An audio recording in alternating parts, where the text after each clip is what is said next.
Sa mga adik sa Mobile Legends dyan, hanggat sa hindi lumuluwa ang mata, tuloy ang laro. Hanggat sa hindi namamaga ang mata, email ng email. Ang kailangan mo kasi dyan, pagpuyatan mo para tumaas ang rank mo.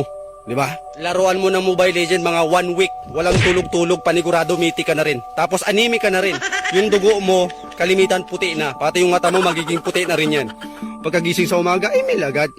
Pagkasapit ng tanghali, email. Pagka break time mo sa trabaho, email. Pagka-uwi mo ng bahay bago ka matulog, huwag ka na matulog, mag-email ka na lang hanggang madaling araw.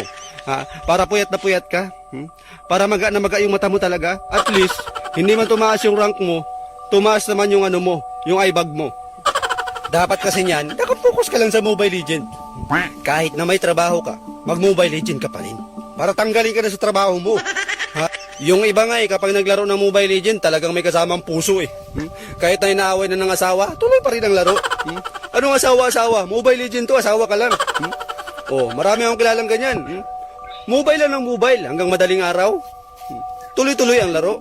Bahala na magluwa ang mata, ang importante nakamitik na. Ang problema lang, 2 taon na nagmo-Mobile Legend, yung rank niya Grandmaster pa rin.